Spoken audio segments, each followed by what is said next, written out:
Bonjour, on se retrouve aujourd'hui pour un nouveau Test Talk. Si je vous dis moteur PureTech, système AdBlue, vous pensez sûrement automobile. Mais pour certains d'entre vous, ces mots font référence à des gros soucis. Surtout les propriétaires de certains modèles de voitures Citroën, Peugeot et Opel faisant partie du groupe Stellantis. Ils ont vraiment eu des gros problèmes techniques et ces propriétaires ont, je pense, demandé à Stellantis une indemnisation. Ils n'ont rien eu. Ils ont fait appel à Testachat. Et aujourd'hui, avec Julie, notre porte-parole, on va un peu éclaircir l'affaire, voir où on en est avec l'affaire Stellantis. Tout à fait. Bonjour Julie. Bonjour. Alors, est-ce que tu peux nous faire un petit résumé des problèmes que les gens ont eus, d'abord avec le problème des moteurs PureTech, oui. Et où on en est avec cette affaire? Alors, comme tu l'as dit, il y a deux gros problèmes qui occupent le groupe Stellantis. En fait, il y en a encore d'autres, mais aujourd'hui, on va se focaliser sur les deux gros problèmes. C'est déjà pas mal. Alors, les problèmes des moteurs PureTech, en fait, ça concerne un problème de courroie de distribution. Qui, en résumé, si tu veux, se retrouve à baigner dans l'huile de moteur, ce qui peut mener en fait à une baisse de pression d'huile et ça peut mener par exemple à une défaillance totale du moteur. Donc on peut avoir le moteur qui arrête de fonctionner, on peut aussi avoir des problèmes de puissance. Donc on a par exemple eu des témoignages de personnes qui sont sur l'autoroute et tout à coup elles n'arrivent plus à adapter leur vitesse. Donc ça peut c'est quand même franchement être très dangereux. Oui, tout à fait. Ça met la vie des personnes en danger. Ça peut mettre la vie des conducteurs et conductrices en danger. Donc là, on a reçu toute une série de témoignages dans ce dossier-là. Et alors, c'est un problème assez complexe parce que ce qu'on voit de manière générale avec Stellantis, c'est que quand on vient leur dire qu'il y a un problème, ils commencent toujours par nous dire qu'en fait, tout va pour le mieux dans leur meilleur des mondes, qu'ils ne voient pas du tout de quoi on veut parler. Or, nous, on voit bien la réalité de terrain, c'est tous ces témoignages qui arrivent. Donc, pour eux, aucun problème. Pour eux, aucun problème. Mais depuis, on a travaillé. Mais alors, peut-être pour revenir sur le deuxième problème que tu mentionnais, qui est le problème d'AdBlue. Alors là, en fait, c'est un système qui est spécifiquement destiné aux voitures qui ont un moteur diesel et qui permet, en fait, d'émettre moins d'émissions nocives sur la route. Donc, il y a un réservoir spécial qui est destiné au liquide AdBlue qu'il faut aller remplir quand on va à la station essence. Et ce qu'on constate, c'est que pour toute une série de personnes, il y a un petit voyant qui s'allume sur le tableau de bord qui indique qu'il va bientôt falloir remplir le réservoir d'AdBlue, alors qu'en fait, souvent, elles viennent de le faire, ou il est tout à fait rempli, il n'y a pas de problème. Et en fait, ce voyant ne disparaît pas.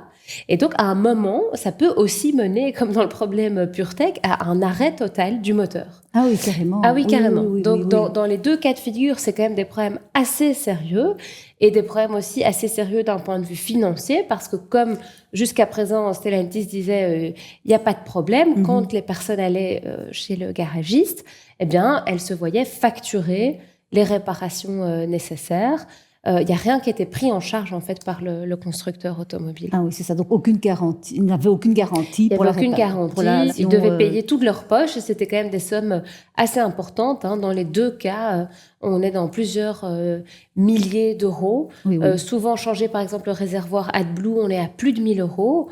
Quand on a son moteur qui est complètement défaillant dans les dossiers PureTech, on a aussi des sommes vraiment considérables. Ça devient considérable, le moteur, effectivement. Et donc, ces personnes, j'imagine, ont été portées plainte chez Stellantis. Alors, il y a toute une série de personnes qui se sont adressées à leur garagiste en disant « mais en réalité, c'est pas à moi de prendre ces frais en charge ». De plus en plus, on s'est rendu compte que le problème était relativement généralisé. Donc, dans ce cas-là, eh bien, on peut parler de ce qu'on appelle un défaut de conformité. Quand il y a un défaut de conformité, eh bien, c'est le fabricant qui doit prendre en charge les réparations. C'est pas vous qui avez mal utilisé votre voiture, c'est le fabricant qui l'a mal conçu. C'est un défaut de fabrication. Un défaut de fabrication.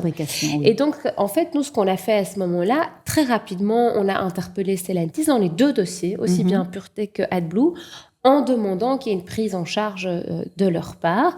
On a aussi alerté nos autorités, déjà en 2023, de l'ampleur du problème parce qu'on recevait beaucoup de plaintes de la part de consommateurs et consommatrices. Et là, on est en avril 2025 et on en est encore, j'ai l'impression, au point mort. Alors, quand même pas. Il y a des choses qui bougent. Il y a quand même des choses qui bougent. Alors, si on prenons peut-être les dossiers séparément, prenons le dossier AdBlue Qu'est-ce qui s'est passé dans le dossier AdBlue? Donc d'abord, Stellantis, comme je te disais, a réfuté l'existence du problème. Et puis en réalité, comme nos collègues italiens ont lancé une procédure en Italie, là, le fabricant a accepté de prendre certains engagements et à prendre en charge une partie des frais de réparation qui avaient été dépensés par les consommateurs et consommatrices. Et donc nous, on a demandé que les engagements pris en Italie soient étendus dans les autres pays. Ça a fait l'objet d'un refus de la part de Stellantis, jusqu'à ce que, notamment sous notre pression, la Commission européenne s'en mêle. Et donc, fin de l'année passée, donc fin 2024, eh bien, la Commission européenne a imposé à Stellantis d'étendre les engagements qui avaient été pris en Italie à tout le reste de l'Europe. Donc Stellantis a dû mettre en place une plateforme sur laquelle tous les propriétaires d'AdBlue qui ont eu des problèmes peuvent se signaler pour demander un remboursement. Mais on va y revenir. Tu verras qu'il y a pas mal de problèmes avec cette plateforme. Et alors pour le moteur PureTech? Et alors pour le moteur PureTech, là, ça a avancé aussi, parce qu'en réalité, à force de les interpeller, on s'est rendu compte que dans ce dossier-là, Stellantis proposait dans certains pays, comme l'Espagne, par exemple. Certains pays. Voilà, c'est vraiment un peu à la carte quand ils sentent qu'ils sont sous pression de la part de certaines autorités. Ils font quelque chose, mais ils n'adressent pas le problème dans sa globalité. Et Stellantis, c'est un groupe européen. Oui, tout à fait. Donc, c'est vraiment bizarre, leur réaction. Oui, c'est un peu une stratégie de division. Et donc, on s'est rendu compte qu'ils avaient accepté une extension de la garantie jusqu'à 10 ans ou 175 000 kilomètres sur tous les véhicules avec ce moteur PureTech qui étaient concernés. Et donc, à partir de mars 2024, en théorie, ils avaient informé tout leur réseau de concessionnaires, de garages, etc., que si c'était ce type de problème-là qui se posait, le consommateur ne devait pas payer. Sauf que nous... Donc ça, c'était une bonne nouvelle. C'était une bonne nouvelle, mais en réalité, on l'a appris simplement parce qu'on les a interpellés. Donc c'était même pas une information qui était publiquement disponible pour la Belgique. Il n'y avait aucune information. Il n'y avait aucune communication. Et ce dont on s'est rendu compte assez rapidement aussi, c'est qu'en réalité, les garagistes n'avaient pas l'air d'être informés non plus. Donc ça donc les premiers concernés, quelque part, n'étaient pas avertis. Donc les consommateurs ne savaient pas qu'il y avait une extension de garantie parce que c'était pas communiqué, et les garagistes non plus. Donc en réalité, le problème continuait à se poser. Mais donc là aussi, sous pression des organisations de consommateurs et de Test Achat, Stellantis a mis en place une plateforme sur laquelle on peut se signaler pour demander le remboursement des sommes dues si la garantie n'a pas été appliquée. Et alors, cette fameuse plateforme Stellantis? Alors, cette fameuse plateforme Stellantis, ça a été honnêtement un peu catastrophique, en tout cas dans le lancement. On va dire que il y a des gros problèmes en termes de communication. Donc, le grand public n'est pas suffisamment informé de l'existence de cette plateforme. Une fois qu'on a connaissance de l'existence de cette plateforme et qu'on essaie d'aller dessus, en fait, il y a eu un bug. Pendant plusieurs semaines, tout simplement, cette plateforme ne fonctionnait pas. Comme par hasard. Donc, ça n'a pas fonctionné pendant des semaines. Donc, ça a créé beaucoup de frustration aussi. Donc, maintenant, ces problèmes techniques semblent résolus. Mais on a de nouveau interpellé le fabricant. Pourquoi? Parce que dans le dossier AdBlue, qui est censé maintenant être supervisé par donc la Commission européenne auprès de qui Stellantis a pris les engagements, mais aussi par notre inspection économique nationale. Donc, ils sont censés vérifier que Stellantis respecte bien ses engagements. Qu'est-ce qu'on voit aujourd'hui? Que quand vous entrez une demande d'indemnisation, en fait, parfois on va vous dire « Vous n'avez pas droit à une indemnisation », sans aucune explication. Donc, vous ne savez pas très bien pourquoi. Vous ne rentrez pas dans les critères. Mais on ne vous explique pas quels critères, on ne vous explique pas quel est le problème. Et puis, dans d'autres cas, on vous dit « C'est génial, vous avez droit à une indemnisation de 30 €. De 30 €, vous avez dépensé peut-être 1 500 € dans ce dossier. Évidemment, ça ne va pas. Donc là, on a interpellé la Commission européenne, on a interpellé l'inspection économique pour les alerter de ces pratiques, et on a aussi interpellé Stellantis. Donc, on continue à suivre ça de très près. Et dans le dossier PureTech, on nous avait dit qu'à partir de mi-février, les demandes d'indemnisation seraient traitées. En réalité, encore début mars, les gens recevaient des messages pour dire « Votre demande sera traitée mi-février, mais on était déjà au mois de mars. Oui. Donc maintenant, on les a à nouveau interpellés en demandant une communication claire, en demandant une mise à jour des notifications sur leur formulaire et en demandant à partir de quand ils s'engageaient à traiter. Réellement, indemnisés. Et alors, ils viennent de nous répondre que ce serait à partir du mois de mai. Okay. Donc voilà, ils expliquent ça en disant qu'ils essaient de tester un petit peu en France d'abord pour voir comment ça fonctionne et ensuite améliorer le système, etc. Bref, on sent qu'ils sont pas pressés d'indemniser les personnes concernées.